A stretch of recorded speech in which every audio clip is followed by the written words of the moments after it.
Le trouble oppositionnel avec provocation, TOP, un trouble souvent mal compris. Bonjour et bienvenue dans ce nouvel article audio où nous allons explorer ensemble un sujet parfois mal compris, le trouble oppositionnel avec provocation, ou TOP. Ce terme est souvent perçu comme synonyme de mauvaise éducation, une idée qu'on entend encore aujourd'hui, tout comme pour le TDAH il y a quelques années. Pourtant, le TOP va bien au-delà de simples comportements d'opposition ou de provocation, et il existe des bases neurologiques qui aident à comprendre ce trouble. Les symptômes du TOP se manifestent par des comportements marqués de défiance et d'opposition, en particulier envers les figures d'autorité, et sont souvent plus intenses que ce que l'on observe chez d'autres enfants ou adolescents. Voici les principaux symptômes du TOP. Une personne avec un TOP montre souvent une attitude provocante. Elle refuse de se plier aux demandes des adultes ou aux règles, même pour de petites choses, et ce comportement est persistant, bien au-delà de la simple crise d'opposition que l'on peut observer chez les enfants. Elle se retrouve souvent dans des disputes, cherchant à argumenter ou à contredire les consignes. Il ne s'agit pas seulement d'une opposition occasionnelle, mais d'un besoin de contester régulièrement. Elles peuvent avoir tendance à attribuer la faute de leurs erreurs ou de leur comportement aux autres, refusant de reconnaître leur responsabilité dans certaines situations. Ce mécanisme de défense peut être une façon de gérer des frustrations internes.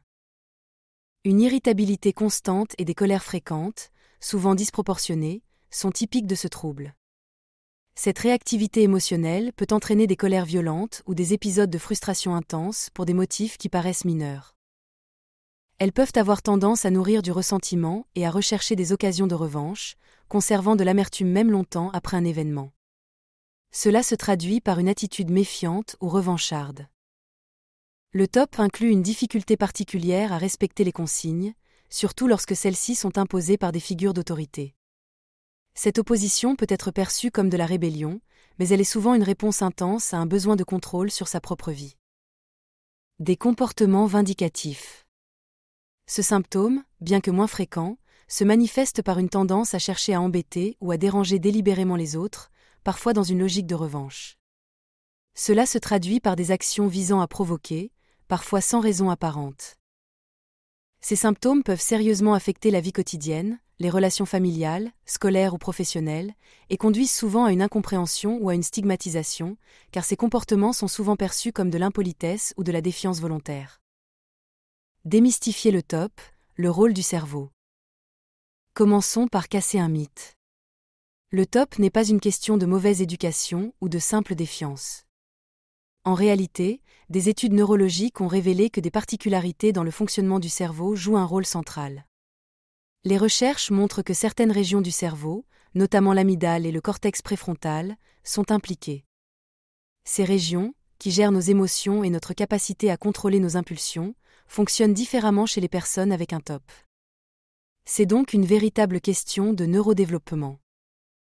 Imaginez un circuit émotionnel, dans le cerveau, chargé de réguler nos réactions émotionnelles et de contrôler nos impulsions. Chez les personnes ayant un TOP, ce circuit est parfois plus réactif et moins inhibé que chez d'autres, ce qui rend la gestion des émotions et des réactions impulsives bien plus complexe.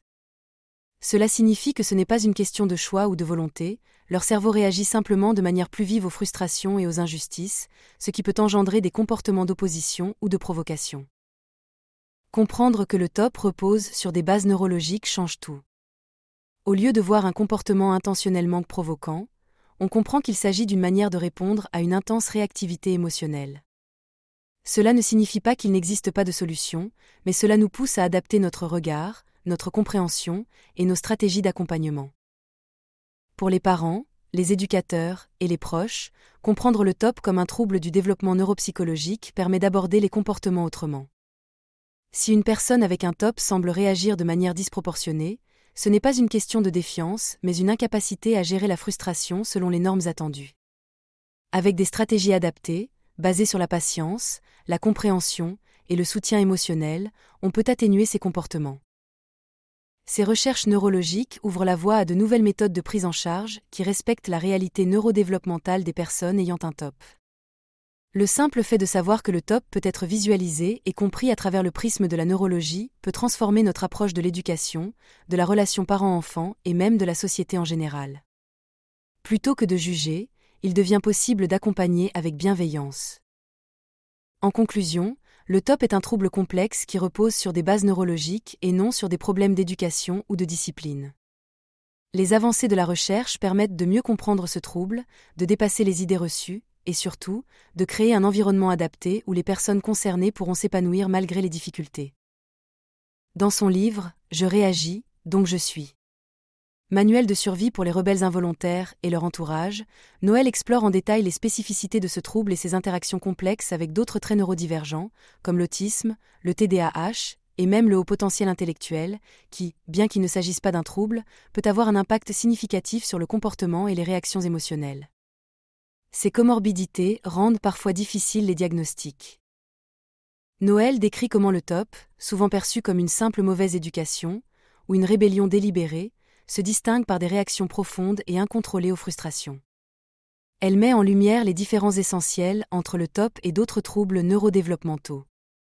Par exemple, Noël souligne que, contrairement au TOP, les réactions chez une personne autiste découlent souvent de rigidité comportementale ou de sensibilité sensorielle, et non de l'opposition intentionnelle. Pourtant, un enfant ou un adulte autiste peut aussi présenter des comportements d'opposition, bien que leur motivation soit souvent différente. Les symptômes de l'impulsivité et de l'inattention du TDAH se chevauchent parfois avec ceux du TOP, ce qui peut créer une combinaison explosive. Le besoin de réagir rapidement et sans filtre, typique du TDAH, peut intensifier les comportements d'opposition du TOP, rendant la gestion des émotions encore plus difficile. Bien que le HPI ne soit pas un trouble, Noël explique comment cette intensité intellectuelle et émotionnelle peut amplifier les réactions opposantes, car les personnes HPI tendent à remettre en question l'autorité ou les consignes qu'elles perçoivent comme illogiques ou injustes. Cela peut parfois être confondu avec du TOP, bien qu'il s'agisse d'une réaction à des stimuli perçus différemment. En identifiant ces différences et leurs points de recoupement, Noël éclaire la notion de comorbidité, un phénomène où plusieurs traits neurodivergents peuvent se manifester chez une même personne, créant un profil unique et souvent difficile à cerner. Ce travail permet de comprendre pourquoi certains comportements semblent contradictoires ou difficiles à gérer, tant pour la personne concernée que pour son entourage. Avec ce livre, Noël offre des outils pratiques pour que les rebelles involontaires et leurs proches puissent naviguer dans ces eaux parfois houleuses avec plus de compréhension et d'efficacité. Merci de m'avoir écouté, et j'espère que cet éclairage sur le TOP pourra contribuer à changer les perspectives et apporter plus de bienveillance à celles et ceux qui vivent avec ce trouble. Merci, et à très bientôt avec un nouvel article.